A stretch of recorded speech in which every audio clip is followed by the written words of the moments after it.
Thank you for showing up today. We just have one person that came today, but we're going to do a recode anyway because we're still going to share this replay with everybody in the group.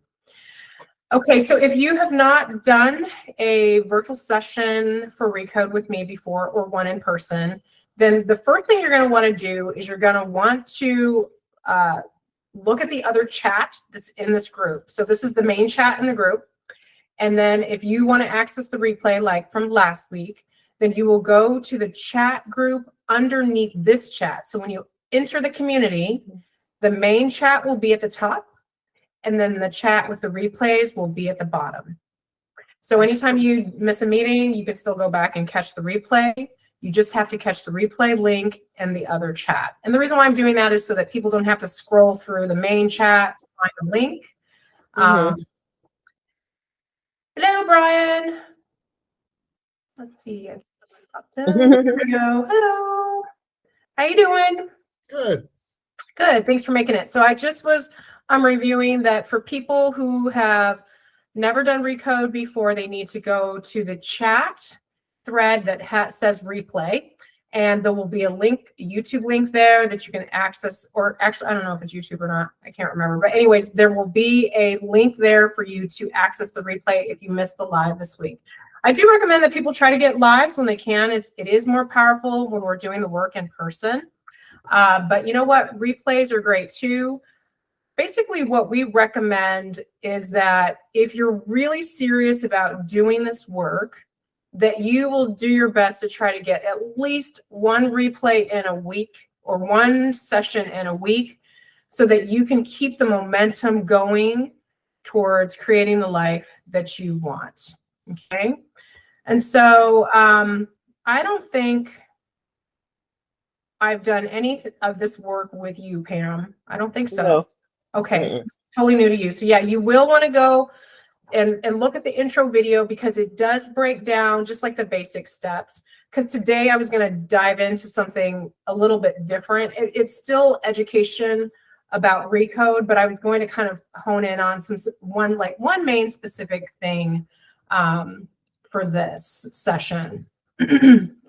Okay, so I'm going to go ahead and state what the 4 pillars are since Pam has never been on this session before. So this work, the foundation of this work is based on 4 pillars. And the 4 pillars are, the first one, I like to just start with the first one. It doesn't really matter what order you do them in, but this is the order that I do them in. So the first one is to live the life you love. The second one is to choose to live your true nature and purpose. The third one is to choose to be healthy and vital. And the fourth one is to choose to be the predominant creative force in your life. And so I do like to add, because different people come from different belief systems, different backgrounds, and how they feel about spirituality and our existence. So I do like to say that when it comes to that last one, being the predominant creative force, I like to say that if you believe in a higher power, that should be in co-creation with your higher power, okay? To be the predominant creative force in your life with God or whoever your higher power is. All humans have these abilities to create. Most of the time, we are creating unconsciously. So that's why this work to me is so important, is because I want to help people get more intentional about what it is that they want. And once they do that and can get focused on that, then their future reality looks much more like what they want, instead of just creating a bunch of chaos and wondering how you got to a place of chaos, right? When you're sitting there with all your issues and all your problems and you're not feeling, whole with yourself. I want people to know that we can be very intentional and more direct with using the work of the superconscious to create a reality that we do want. Because we're creating anyway, right? So if we're not creating intentionally and saying specifically what it is that we want, and then having healthy boundaries to carry that out, then basically we're things are coming together in the universe, and then stuff shows up on your plate and you're like, how did this happen? But we are the creator of our reality in tandem with co-creating with other people. Okay. So, even when I work with people one-on-one, we're creating something together, right? It's a partnership. Mm-hmm. I do my part, and then you have to do your part. And if we're both not working, somewhat reciprocally, then one person's going to get shorted. Let's just say that all healthy relationships are reciprocal. So if I want to have a great relationship with either of you, then there has to be some give and take, right? And so that's how it works when we're in a relationship with other people. When we're creators and we're focusing on ourselves and our own goals and dreams, then we are the predominant creator, because we're the ones who are making the conscious decisions. Even if God is prompting us and guiding us, we can still say no, right? God gave us free will. So even when God shows up and says, here is everything that, that I wanted for you, we have to be on board with that plan. Otherwise, we can just walk away from it just like we can any other kind of partnership. So God is leading us all the time, every step of the way. And if we look for signs and symbols, and if we ask for something to show up and to be given that guidance on what the next step is, and we get quiet with ourselves, we'll see that stuff shows up. And it might not always show up in the way we want, but it will show up. And the more we're intentional about saying what it is that we want to show up, then the more likely it will. I think that probably just makes sense. It's a direct path, right? If I say I want this, but then if you're waffling all over the place about getting there or having healthy boundaries that are needed to be able to access that thing that you want or that relationship that you want, then what, we can't expect if we didn't stay focused on what the end result was. So in this work, we work with current reality. We just call it CR. It's just a short acronym, current reality. And then we also are working with future reality. We're really only working on past reality when we're ready to recode it. So this is not therapy, like this is not talk therapy. So when a session starts and you're one-on-one with me or someone else, another coach, it's not therapy. So that means that when you come in, you don't come in and just rattle off all your complaints that you have in the moment, because we're not really wanting to address, we're wanting to focus more on the end result than we are on what, trying to fix the problem. So this is not therapy. This is not work that is focused on fixing. Okay, because we do not believe that you're broken. I do not believe that you're broken. I would probably not be able to help people in physical therapy if I was always approaching them like you're broken. Like, oh, I don't know if this is going to work out for you because you're so messed up that I don't know if I can help you. Okay, so we're not coming at anyone like trying to fix their problem. Instead, the focus is only keeping your eye on the prize, the end result, and then taking the appropriate action steps as much of the time as you can. I mean, let's face it, we all have weak moments. You might be trying to lose weight, but you're like, oh my goodness, I just had to have that dessert or snack or whatever. We all have weak moments. And so that is going to throw us off track. But we can be conscious of the fact, like, you know what, I did that today, but I'm going to recode my reality. We really need to figure out, like, what is it in you that is keeping you from taking the step that you want to take instead of the step that is like basically sabotaging your end result. Okay. And so the reason why we end up with all this resistance is hugely because of our programming.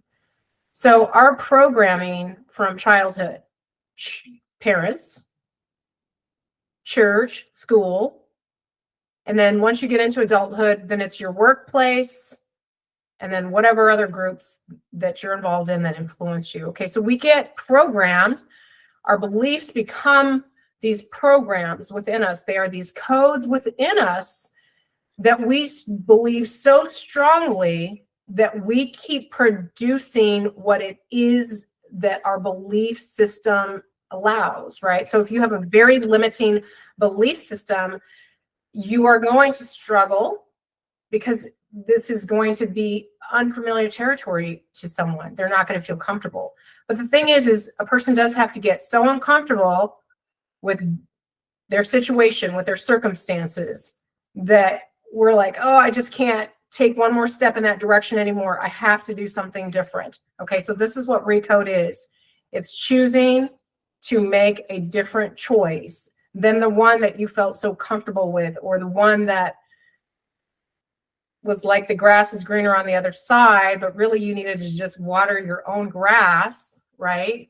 We're working on ourselves, going deeper with ourselves, and choosing what our belief systems are, and recognizing when the belief systems that were installed in us since either before birth or after birth, they're dysfunctional. They don't work, and they don't get you where you want to go for your future reality. So that is what we're trying to do, is we're deciding what programs, what codes we want. And that's not me doing it. It's not me installing it. It's you choosing what it is that you want. And then we say, okay, let's go. Let's help you remove the resistance. You first have to get conscious of what the resistance is. And then you have to decide you want to remove it.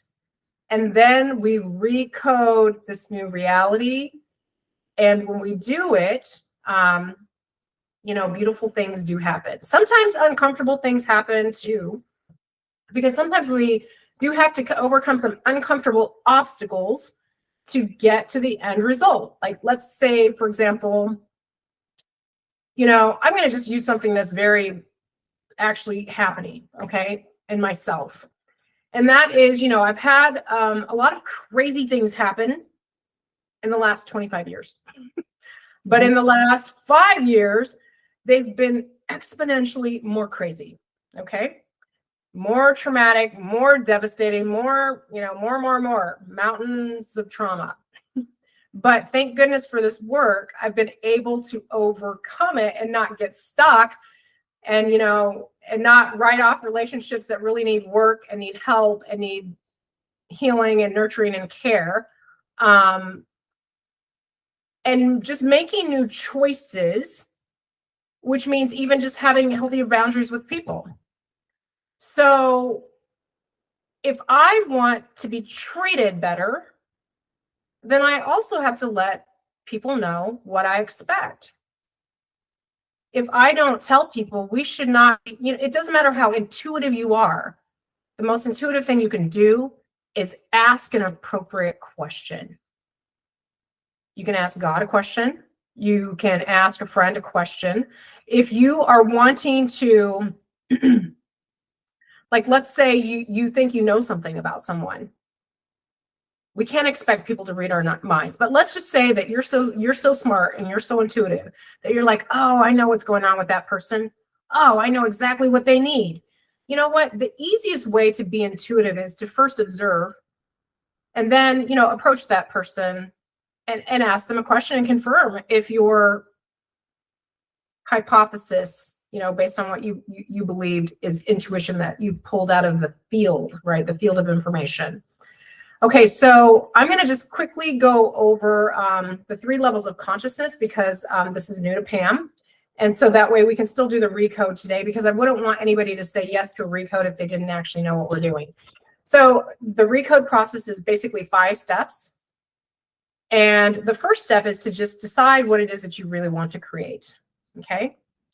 And we want to make sure it's a true choice. And there is another class that I'm going to do. Maybe I'll do it next week on lenses. And lenses is basically honing in, zooming in. It's called lenses because you're literally zooming in to what it is that you want. And then your choices are true choices that get you there, okay?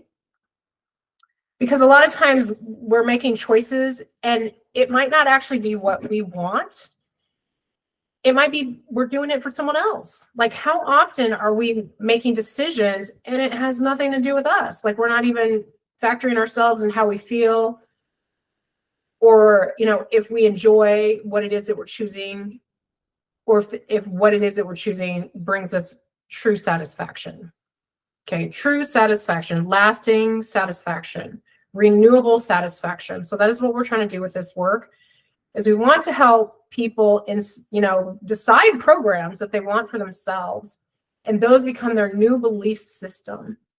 And then they begin to be consciously aware of what other types of beliefs they have agreed on just because they were told, but maybe really deep inside, they don't agree with that at all. If those beliefs aren't really getting you the thing that you want, either you're choosing something that's really not meant for you, or you're doing it maybe for the wrong reason.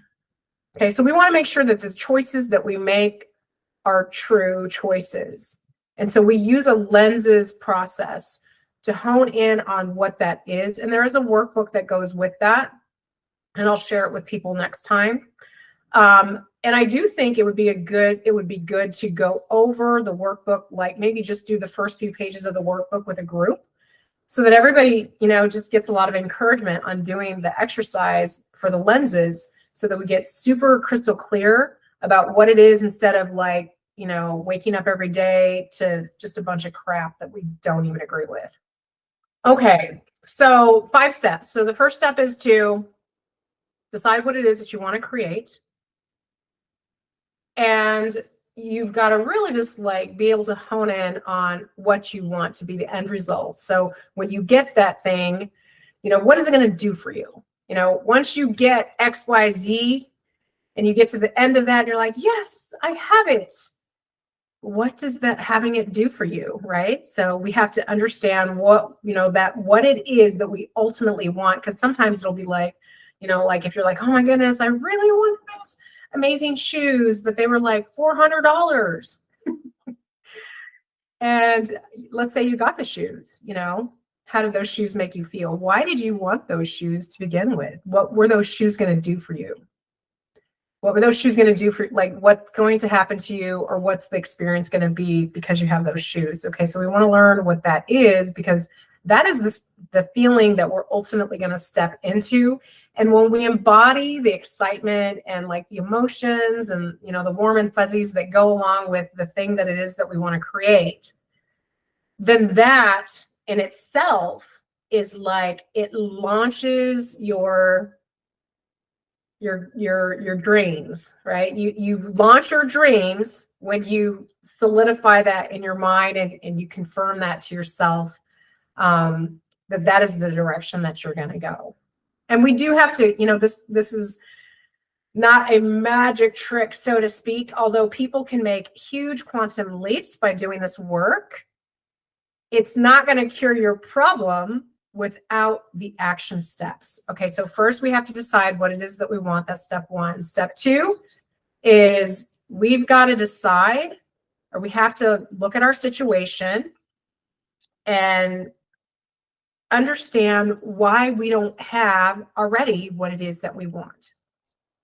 And then the third step is to embody it. We need to step into, you know, that reality in our mind. That is, you know, part of where the recoding begins, is we create everything twice.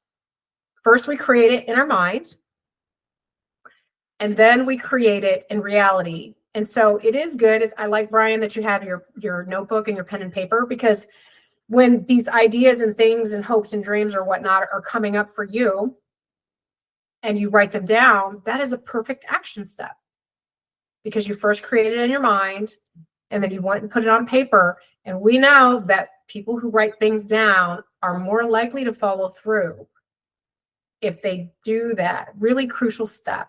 Okay, journaling is amazing. Journaling is an amazing way to create. Journaling when you first wake up in the morning, or journaling before you go to bed, because you are ordering up your dreams, your wishes and your dreams when you do that. And then you go to sleep, and then that's on your, you know, that's, you program that in your brain. And then your brain can work on that while you sleep. Because whatever we create in our mind, your brain does not know that it's not real. It does not know the difference between what you created up here with your eyes closed and what's actually happening in reality. Okay? And so the more times we can do that, that's why people love to meditate, because it clears a busy mind. But we can use things like, guided meditation and deep relaxation with intention. And we can get some exponential results when we get into a meditative state. So when we get into a meditative state, our brain waves actually change. And so our brain waves have to be in the right place in order for us to have more instant access to creation. Okay, so in this process, we talk about the three levels of consciousness. Okay, so you have to know conscious anatomy in order to really embrace and make this tangible, because conscious anatomy is invisible. And so we got to really make sure that we understand that we have three parts of our consciousness. The first part is superconscious, and the second part is the unconscious. And then the third part is the self-conscious. And self-conscious, we usually just refer to that as consciousness, okay? And so that means that your frontal lobe is working, and that you're able to pay attention to what's happening, and that by being awake and aware, you make decisions that are consciously intentional. And the reason why this is so important is because like 90% of the time we spend our waking hours unconscious. We're on autopilot. So that's a lot. So that's why when we're not happy with what's on our plate, a lot of times it's because we were not focused enough to be very deliberate and very specific and create intentionally. Or, a lot of times we didn't know any better. And so we can't really expect anybody to do any better until we know better. And there is one saying that I can't remember who it's by. It's a quote, when you know better, you do better. That is actually not true. That's a lie. A lot of times we know better and we do not do better. And then the reason why we don't is because there's some unconscious program in there that's not letting us choose the thing that we want us to. Like there's this part of us, because we all have multiple parts of ourselves. And that's another class too, a parts class, where we do parts work, the different parts of ourselves, and trying to get them all on the same page. Well, that's what happens. We do often have a saboteur part of ourselves that, wants to be the rebel or something, wants to, because it's fun, or they like a challenge, and so they'll do something deviant, or it could even just be like, I'm going to go eat like 5 Oreos, and that's not what I should do because I'm supposed to be fasting today. Like my son wanted to do this fast because everybody, not everybody at church, but people at church are doing this fast. And so I'm like, okay, well, if my son's doing it, I should do it too, because, so that I'm walking the same walk with him. Right. And then the other night I was like, wow, I see after I went to bed, like you ate a whole bag of banana chips. I'm like, that's not fasting. But I thought he did really well anyway, because, he played with the idea of fasting last year at the same time. And so, this year he like tried to pump himself up and be like, okay, I'm going to do this, because some people, their goal is like to do it for a whole week, like from Sunday to Sunday, and I'm not doing a complete food fast, but I'm just eating one very small meal, like in 24 hours. Okay. So like at 7 o'clock, I'll make myself like a little meal, and it'll just be something very simple, like broth with chicken and some veggies in it or something. Anyway, so I'm going to do that because I actually have been very inflamed anyway. And so fasting right now is perfect for me. But I did really want to see like, okay, well, how long can I do this? And it should be encouraging for my son, because he's probably going to try this every year. And I did think he did pretty good. So Yeah, for somebody that has type 1 diabetes to even, I told him, I was like, are you sure you want to do food fast? Because maybe that's not really smart. And he's like, no, I can do it, and because he's very much a Jesus lover, and he's very much wanting to like follow, some things that he thinks is important. And so I'm proud of him for trying to do this. So I'll have to check in with him to see if he's still fasting today, but I'm proud of myself. I'm doing it. It's not complete food fast, but I'm not ready for that. I haven't done complete food fast in like years, and so I'm not quite ready to just jump right into complete food fast. Okay, so if the unconscious is running the show 90% of the time, that's a lot. So that means that's 90% of the time people are just not really thinking about what they're doing. It's all pre-programmed and it's all automatic, and there's no thought needed. And so if we want to be more intentional, we have to reduce that 90% down to a lot less. There's a lot of things in our body that work on autopilot, but we don't have to let our mind work on autopilot. We can choose. A lot of times we're just tired, and sometimes we're lazy. And sometimes the saboteur is taking over, and sometimes the rebel part of us is taking over. And so then that's why we just don't follow through when we know better. So I think it was the two people that I remember that saying that the most are Oprah Winfrey and Yolanda Van Zandt. It is a great phrase, and I used to believe it, but I know 100% that's bullshit. People don't do better even when they know better. And they want to, but the thing that holds them back is that unconscious. And that unconscious is so trained and is an expert at deceiving you into a fear-based reality that it will stop you every time.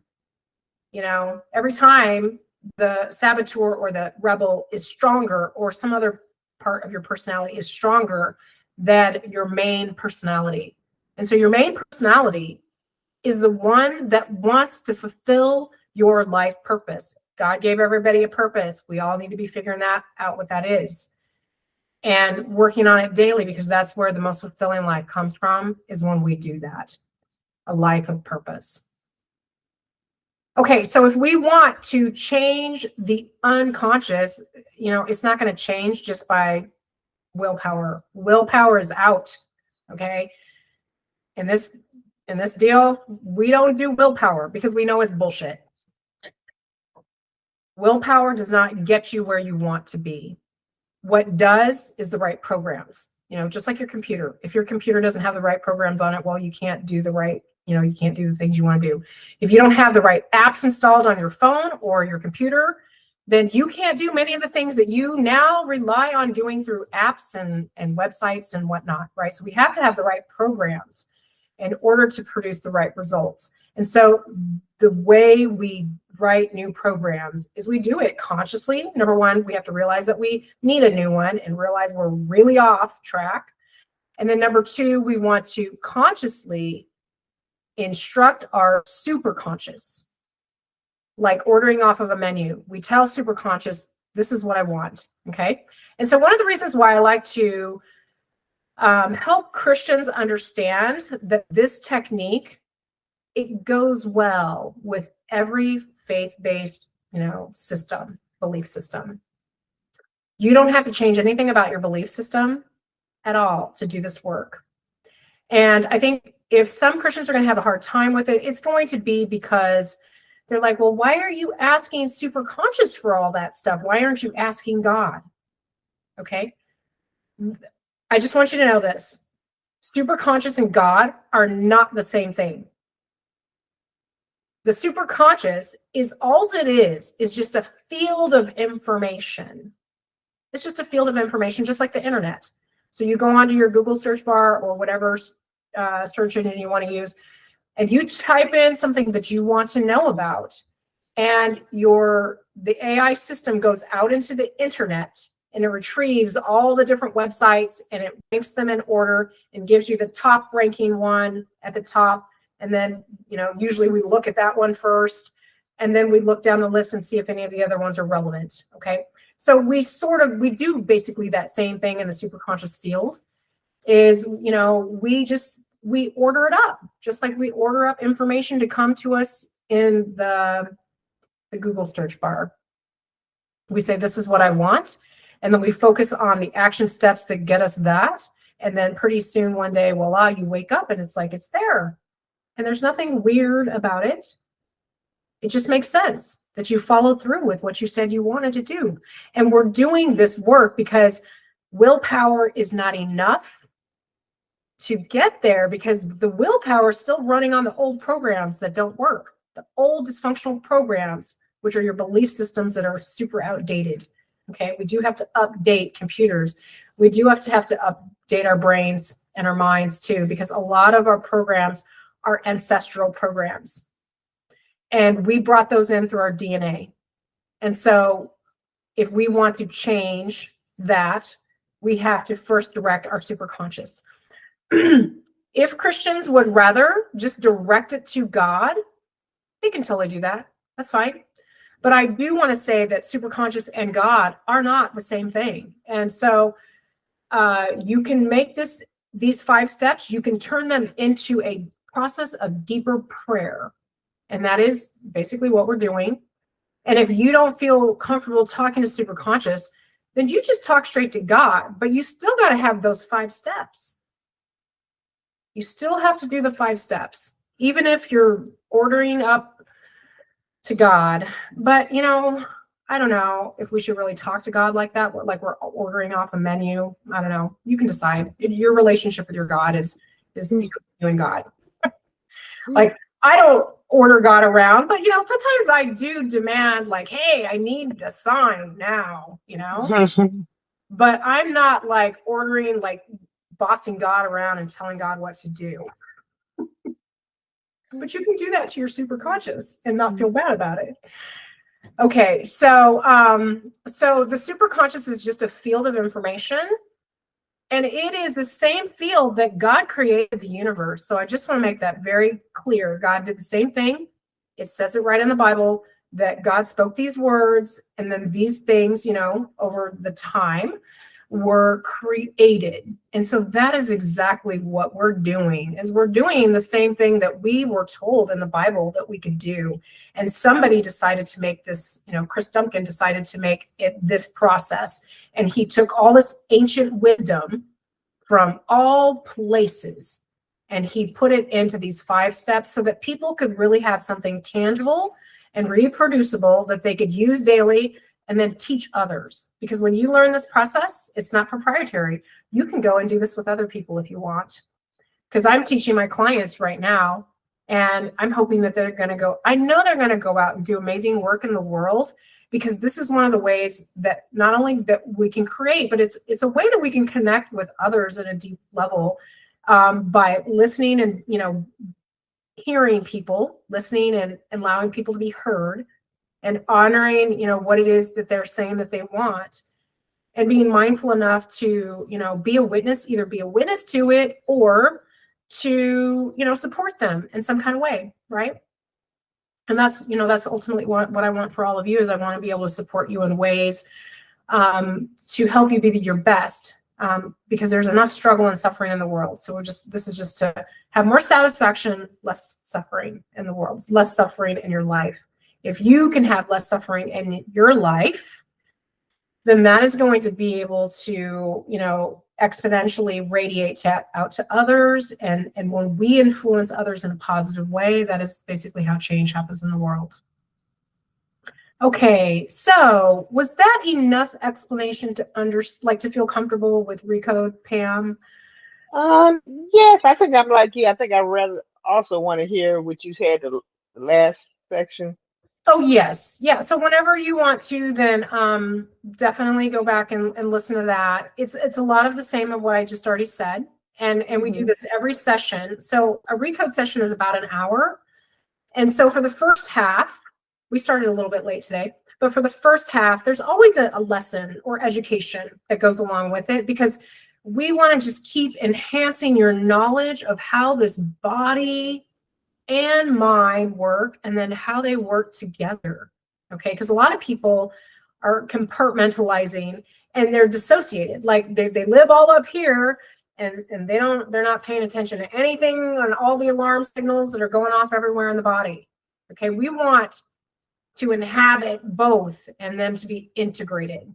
We want them to be connected, because a lot of people literally are living very disconnected. They don't know what's going on with their body. They're not in touch with their feelings. They're just driving their choices by emotions. And while it is important, it's super important to pay attention to our emotions, because they tell us so much, but we need to get grounded before we make choices, just so that we can be more intentional. And then to also be more intentional to choose the emotions that we want to experience, just because we choose to access it, just because we want to, just because we want satisfaction. We don't have to explain to anybody why we want more satisfaction. Okay, so let's go into RECODE so that we can kind of finish on time-ish. All right, so you can choose not to do the RECODE, okay? So if you choose not to do the RECODE, you can still be in the room. You're just telling yourself you're not participating, okay? And that's fine. Nobody is forced to do this. Nobody has to do anything that they don't feel comfortable with, or if they feel like they don't understand enough, then it's okay to just learn more and listen before you decide to say yes to RECODE, okay? So basically what we do is we tap into the field, just like if you're going to, type, how to make an ice cream sundae or something like that in your Google search bar. We're going to do the same thing. We want superconscious to basically create a treatment plan, a recipe, for our success. And that's what we're doing. And so this might, feel like too esoteric for some people. But think about how supernatural prayer is. Okay, so there is a difference, but there's nothing more weird about doing a RECODE process, which is all you're doing is choosing new belief systems, and you're agreeing to them, and you're agreeing that the resistance be removed so that the new programs can come in.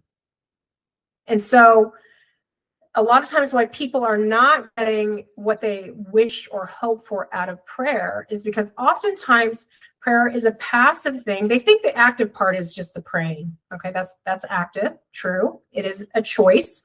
It is an action step.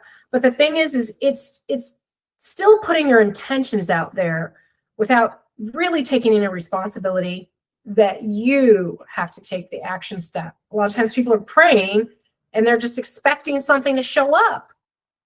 But our relationship with God has to be reciprocal, just like all relationships. All healthy relationships are reciprocal. They give and they receive. And sometimes it's not equal giving, because sometimes there's one person that's capable of giving more and then they want to, and the other person is not. And that's okay. It can still be a reciprocal relationship as long as the two people agree. Okay? And so that's what we're doing here too, is developing a relationship with our superconscious, because most people don't know what it is. They don't know how to access it. They don't know how to instruct it. They don't know how to have a reciprocal relationship with their superconscious. And so this is one step in doing that. Okay, so the first thing I do is I do use intuition in this process. And so the first thing I do is I ask for permission. So I'm never going to do any work with anyone unless I have their consent, unless I have their permission. And so it is true with this work. It's not just me in the room, it's other people. I'm asking for permission for all of us.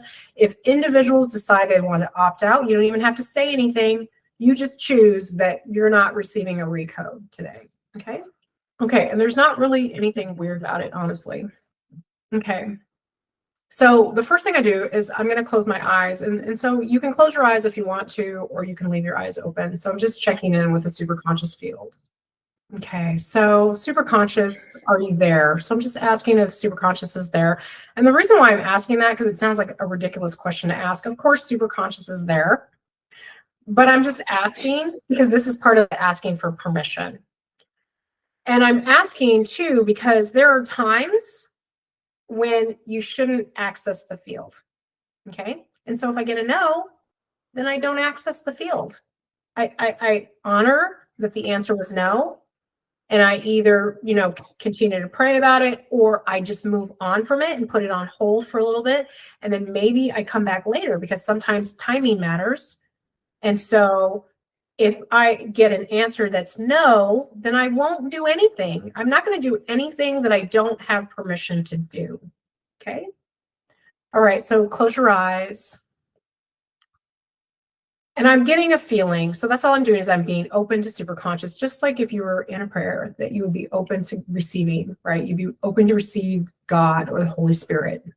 So it is the same kind of thing. We're not calling in any weird spirits or anything. All we're doing is it's a field of information. It's all the field of information, that's this invisible information, but it's out there like radio waves.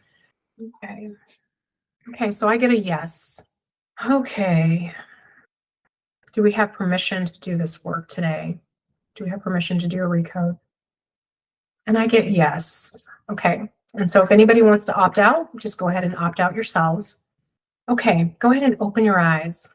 Okay, so tell me what you want to create today. Brian, you want to go first, since you're an expert at this, you're very experienced. Let's see. Continue to grow in who I'm called to be, as I enjoy caring for my parents and being open to new fulfilling employment. Awesome. Okay, sound great. Okay, what do you want to create today, Pam?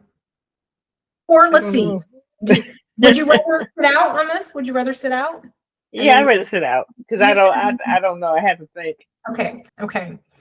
So go ahead and tell us, Brian, what is keeping you from having that right now? Just doing. You have part of it. Yeah, just doing the next step that I know I need to do, and committing to it, instead of just procrastinating or finding something else to do or putting it off. Okay, so do you still feel like the procrastination, is it getting any less? Is it? Yes. Okay, that's good. With engaging, with seeking the motivation. Okay. Last week, yes. Okay, good.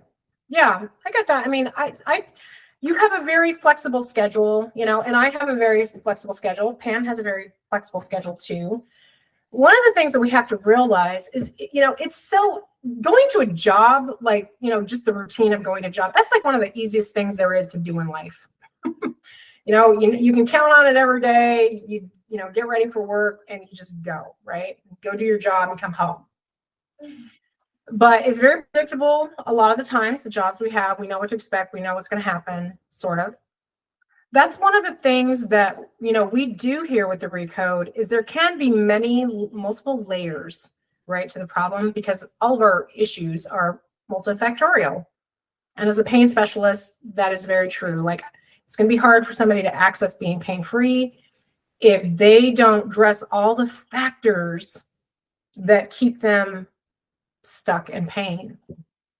Because I can show somebody how to get out of pain super fast, but whether they can maintain it over a long period of time and know how to deal with reoccurrences, that's another thing that takes a whole nother level of discipline.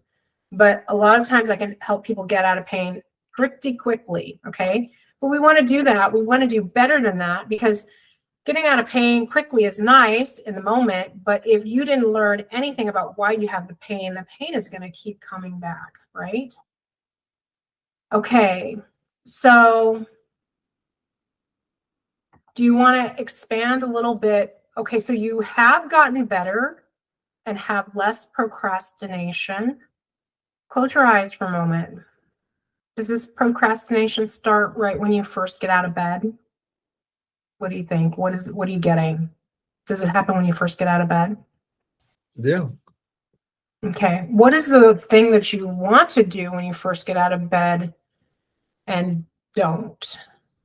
Actually, get moving in my day. Get my day started. Mm-hmm. So what distracts you instead of doing that very first step towards what you planned out for your schedule?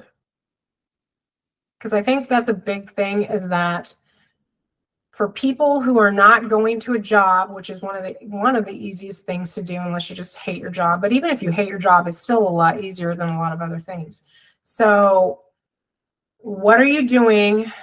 What kinds of things are you doing instead of what you want to be doing when you first get out of bed? Just letting the fatigue keep me where I'm at.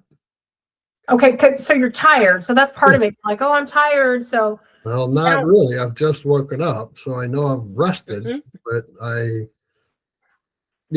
succumb to the fatigue instead of pushing through it. okay, let me put this guy out. Well, I think, okay, sometimes people are, they might feel depressed in the morning, stressed out about starting a new day. Maybe they're having some anxiety about, what it is they're going to have to face that day. But I mean, fatigue is like, it's not an excuse, meaning what I'm saying is that, there's like, lazy, and then there's fatigue, which is like it's medical or it's related to your health. You know what I mean?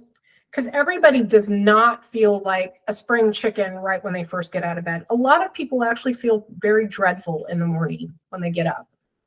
And it could be just from laying down and things not moving, and then inflammation and, the pressure from inflammation, pressing on, different parts of our anatomy that make us feel tired and uncomfortable. But we also, when we're sleeping, we're processing a lot of trauma. So if there have been a lot of traumatic events, I mean, it does make sense when people wake up tired and sometimes not motivated. Now, what do you believe is the reason for that fatigue? To me, it's an odd way of enjoying that I've survived the trauma and not being stuck in that trauma. But at the same point, I linger there in the enjoyment of it, of not being in that trauma. I mean, it feels good to wake up and not be in pain. But I just don't find the motivation to pop out of bed. I stay there in that enjoying moment too long, selfishly. Okay, I get that. Yeah, I can't say I'm like that currently, but I've definitely been there. Like, oh, the bed feels really nice and it's safe here, and that's true, right? Like, can I say something? I don't know part of this, but I was feeling something like you were, and it was like I'm retired now, and so I was first when I retired full of energy, getting up, going to do this and this. Then I have gotten to the point that I lay in the bed and I'm like tired. Like you said, I'm tired, but I found out that because at the time I felt my mind had no purpose. I had no purpose to get up. And I think that just stole my energy about getting up before. When I first retired, I guess I had so much energy because this is a new environment. I don't have to, I can do this and do all these things. But after so long, I had gotten to the point that I have no purpose to get up because I have no job. I have no purpose. So that took a lot of energy out of me. And feeling like I'm useless. Why am I here? And but I had to, maybe like you said, reprogram that. Now I tell myself in the morning, get up, get your day started. I found something to get up for. As before, I was just waiting for that feeling to come over me, like, oh, let me get up. That feeling wasn't there anymore. right, the feeling wasn't there. I mean, we Yes. can definitely cultivate the feeling. It does feel so wonderful to be in bed. I do have a little bit of a hard time getting. If I go to bed on time, then I get up on time. So that's a big thing too. Like, are you going to bed on time? Mm-hmm. Okay. And so you still feel dreadful in the morning. Okay. Well, I do think some of it could be just like some of the fluid issues that kind of make you feel a little heavy or a little sluggish. So that can definitely be it. But, one of the things that's going to help get that moving and pumping is to do some movement, right? Some therapeutic movement. So you already know and already probably do some of that in bed.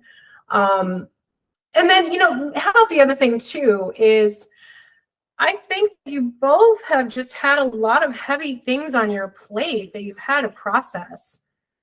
And your bodies need rest and recovery. And that is true. But like our belief system is that if you're worth anything, you're going to get up and feel good and make a difference in the world, right? Like you're going to get up and get moving. You're not going to stay in bed. So a lot of that is, once again, it's the programming.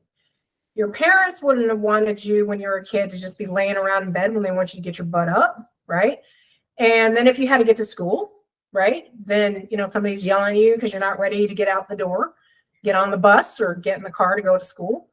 And then it's, you know, then we get to work. And then, you know, a lot of times we don't have that motivation because we chose jobs that we don't really like. We don't like the job. We don't like the people that we work with.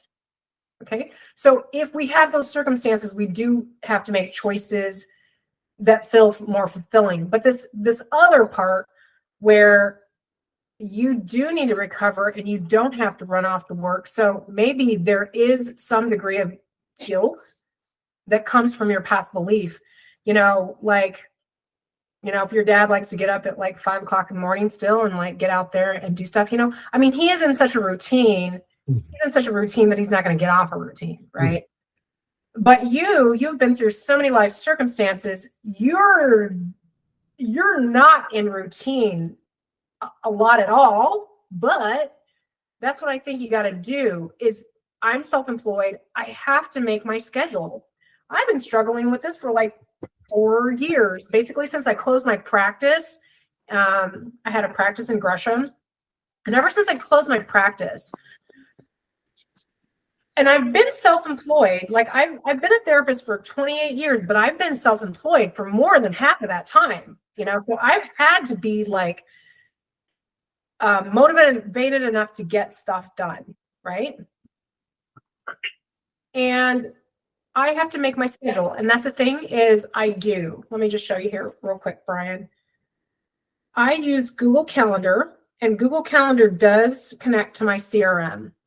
So, I mean, my schedule, you know, is I've got lots of time blocks, you know, lots of time blocks. But I think that is one thing that you gotta do is you gotta put yourself on a schedule, even though you don't have a locked in schedule. And then when you're like, okay, I've got a schedule, and then you have to give yourself some leeway because it might take some leeway and some adjusting to like make yourself be on a schedule when you don't have a job right now. But I think it's super important to do because I do the same thing. So I've got my schedule. 5:30 is when I get up and go through my 4 pillars. And if I feel like I'm not quite ready to get out of bed, then I might do a recode, like a replay. Like I might listen to a replay, or I might even skip through half the replay and just get right to the recode and just start my day with a recode. Or you can do recode yourself. If you know the 5 steps by heart, you can do the 5 steps yourself. And then, so I always do the pillars, the 4 pillars. And so that is on my schedule, even though it's not an appointment that I have to show up with regarding someone else. It's an appointment that I want to show up for myself. Gotcha.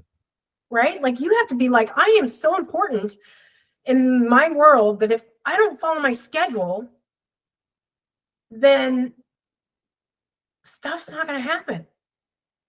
And so I think you just got to, make your schedule. Seriously, it is the hardest. It is one of the hardest things. Let's see. I think she wanted to come in, but I maybe made a mistake.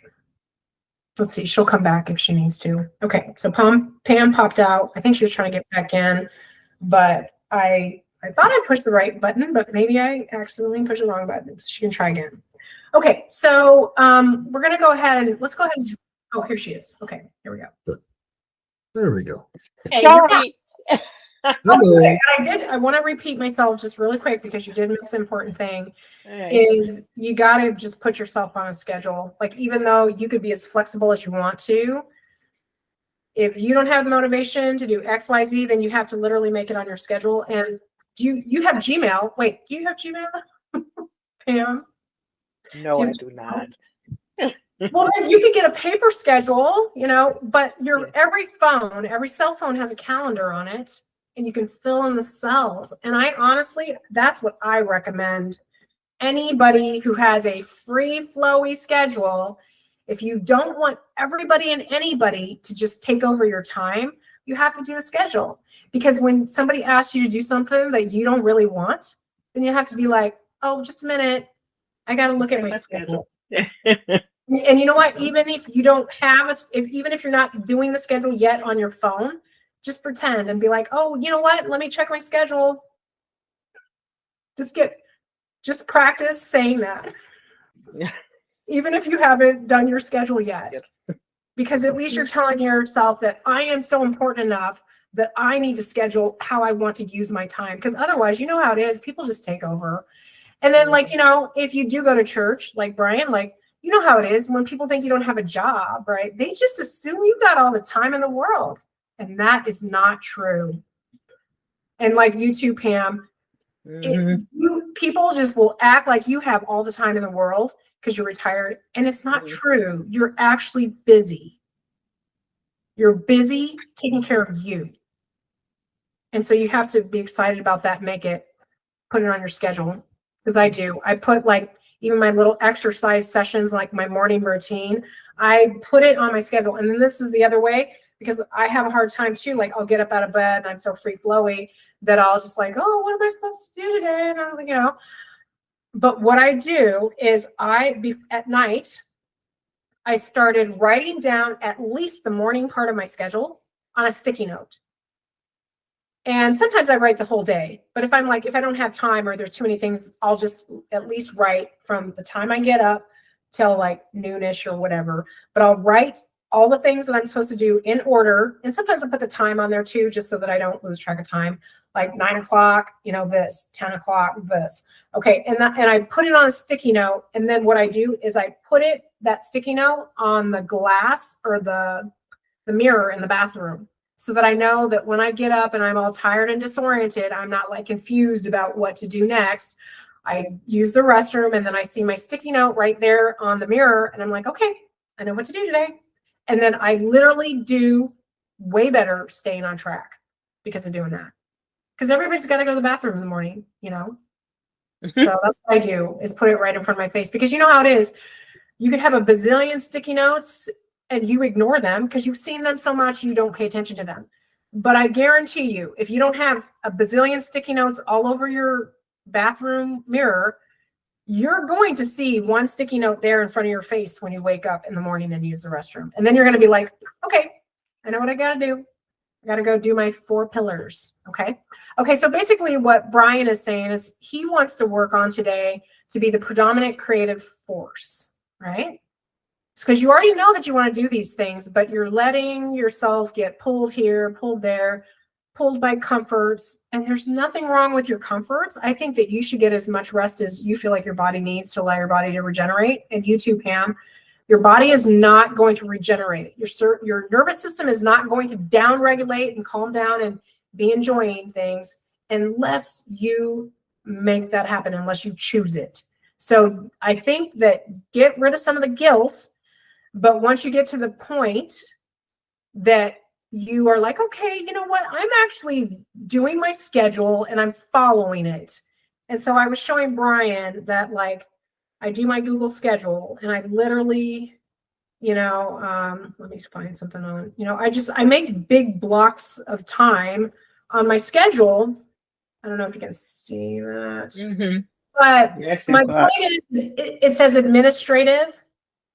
But that's okay because a million things can fit in administrative.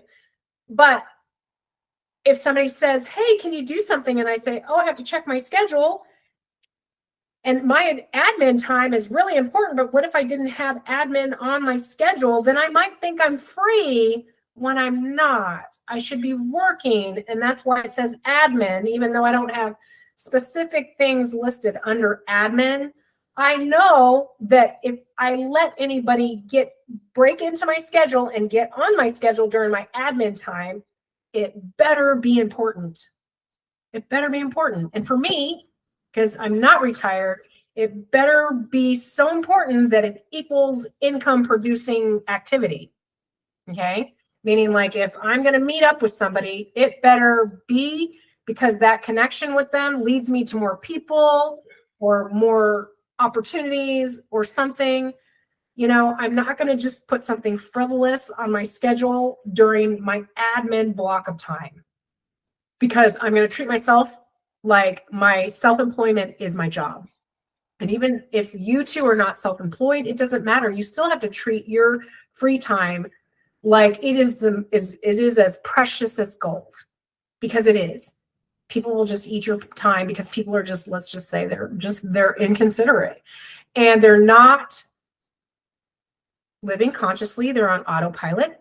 They're expecting you to do things because you always do things for them when they ask, and they just make these assumptions. And so we really do have to get some of our action steps, and recoding is just to practice new behavior. Okay. Like, oh, let me look at my schedule. Sorry, I can't do it that time. I'm working. I got admin time. So I think we just got to do that. Okay. All right. So let's go ahead. And so Brian is working on being the predominant creative force. And I know that you are very connected to God. So I know that working on that partnership is extremely important to you.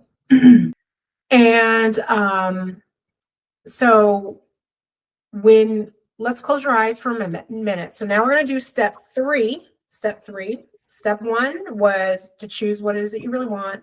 Step two is to really get real with yourself as to why you don't have it. And so I was saying guilt about the getting up out of bed and feeling like you need to be ambitious, but does that resonate with you, Brian? Does it resonate with you when I say that? Does that feel like the biggest thing is like, you shouldn't be doing that because you should be doing something more productive? Yeah. Excuse me, I have to go. I have to No start problem. dinner. It's okay. No 'Cause problem. it's almost 8 o'clock here. There Okay. you go. You're working on your schedule. Yes. That's what you need to do. Be like, okay, later I'll listen to the replay and get caught up. Yeah, I'll listen. Next time I'll start dinner. Have it done. Okay. Okay, bye-bye. Okay. I don't know how to We're get still off. going to work on this, Brian. Okay, because Okay. it is important, right? Because it is for me too. I mean, I was just like, I've been struggling for years with this schedule thing, and I literally just got my head wrapped around it, you know? So I'm telling you basically the same things that are working for me and are true for me right now. Okay, so that has been working for me. If you find a different way, choose a different way. Okay, so let's go ahead and close your eyes for a moment. Okay, now I really want you to just imagine, you know, how it is when you wake up in the morning. And do you wake up with an alarm or not? I do. Okay, so just imagine how you want it to be, you know, when you wake up in the morning. What would you like to do? And that alarm goes off, you know? I mean, sometimes it's a really wonderful thing to not have to just jump right out of bed and get the day started. And if you feel like you're having one of those days, just know that you're allowed to just give yourself permission. Just notice what that's like too. How does it feel to wake up with no guilt?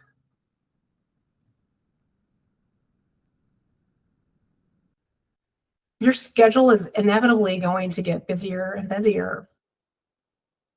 And so actually having some of this time in the morning is a really special thing.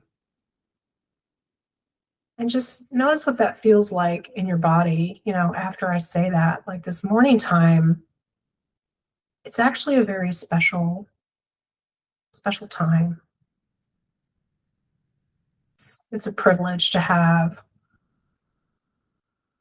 time in the morning, to not have to pop out of bed, jump out of bed, and rush off somewhere. It's time to be able to, you know, it's nice to be able to just go at a little bit of a slower pace. And just notice what that feels like in every cell of your body. I think a lot of people struggle with this one. To just be like, wow, enjoy that moment, the moments you have in the morning.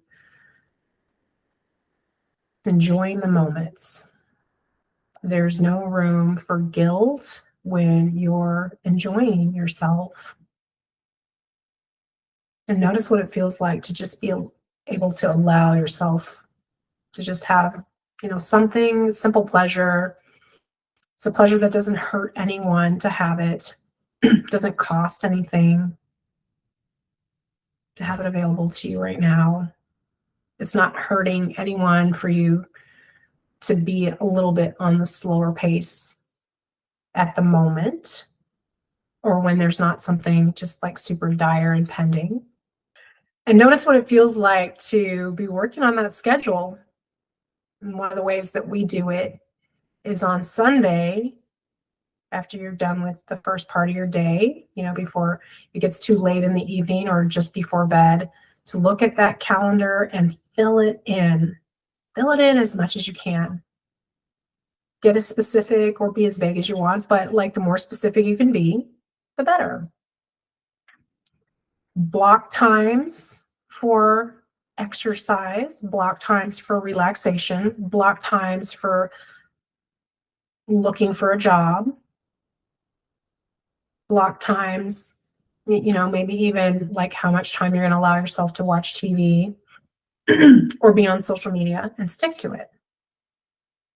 Another way that we can work on waking up feeling a little bit more energized is to maybe, cut our social media time like at least 30 minutes, if not an hour before bedtime.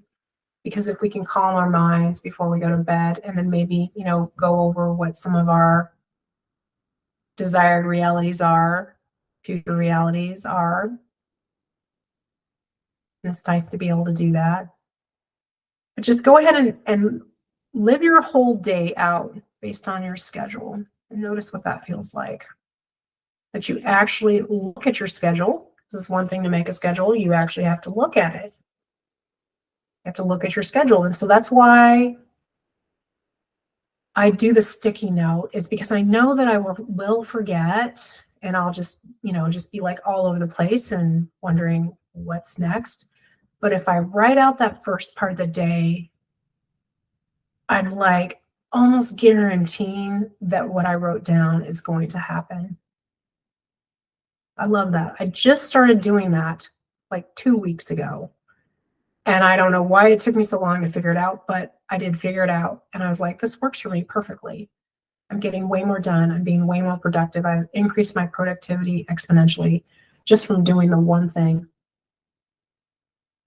Notice how one thing can change your life, your trajectory of your whole day. And if we do that kind of thing every day, our overall trajectory of where our energy is being directed is going to be more precise.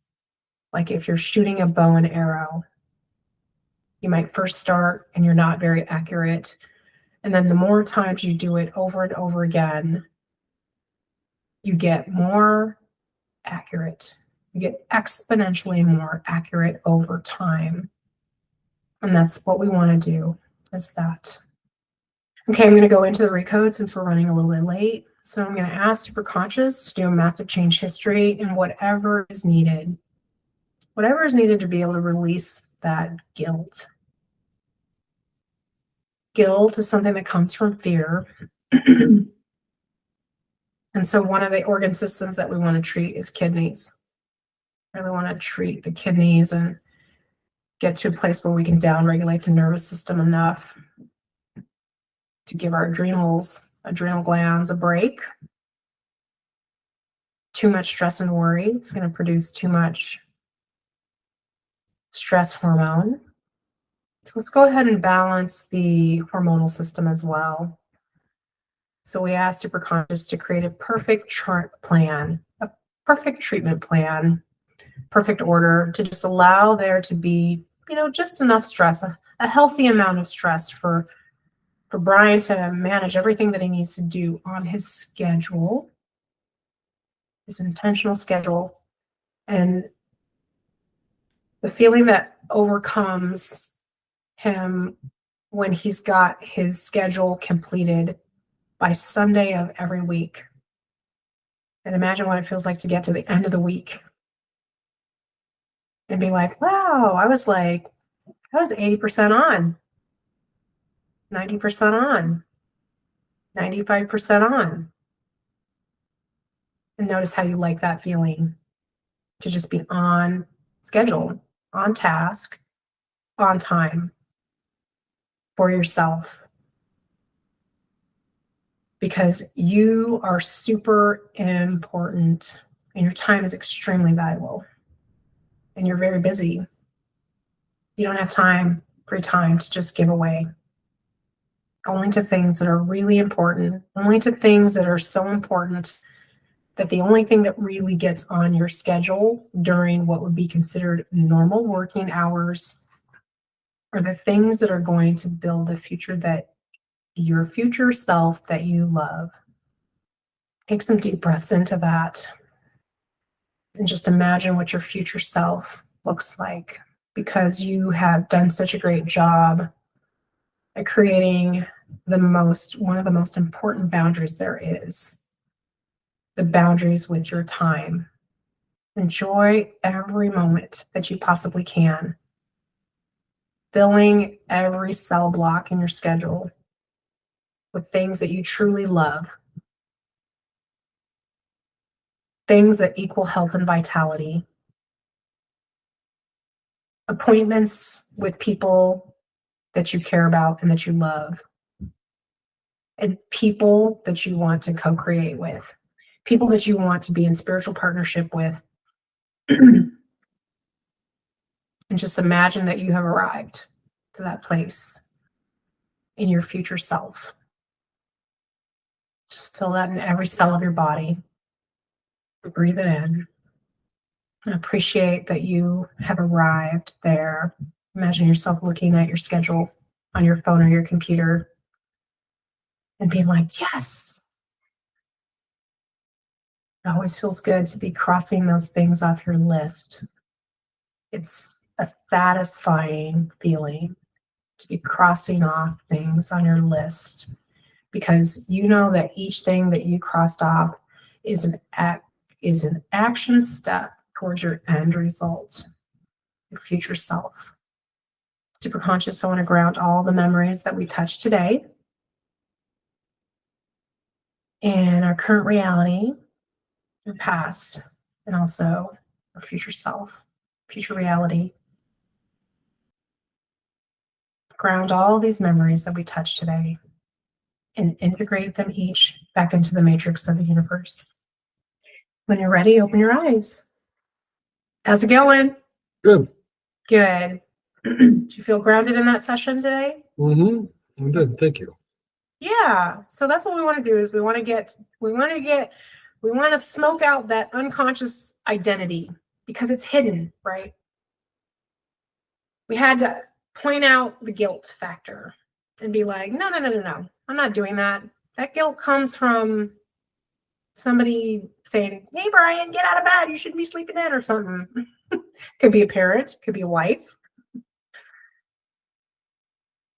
Yeah, it's just the routine of it and not having it, and then not having a purpose to build around it, and realizing when I get up and just do what I had planned for just that day, and just no matter what, get through it. At the end of the day, I've had a good day, regardless of what happened according to plan or not. At the end of the day, I felt like I've owned it because I got up, like I said, choosing to be that. Choosing it, right? Yeah. Choosing it, even if sometimes your attitude stinks, or you emotionally feel off, but you just your schedule says this is what you do. That's what gets you the future result. Do it anyway. We have to learn how to stand up to ourselves, right? So that's part of it, is just being like, you know what, I feel like crap today, but I'm gonna show up anyway. Yeah. Perfect. Anyways, so you can let me know next week how it goes, and if there's more layers to tackle, be conscious of that too. Meaning, like, okay, are there many layers of guilt, or are there other layers of other stuff that I didn't even think about today? So if that continues to be a reoccurring theme, because we all have that, right? We have some reoccurring themes, some reoccurring stucknesses, but just acknowledge it And then let's try to go another level deeper. And, you know, if there's mountains of guilt that need to be released, well, we keep doing that. Or if you find other things that are contributing, then we go deeper and look for those. Okay, I'm going to end this call right now, Okay. and I will talk to you later. All right. Oh, hey,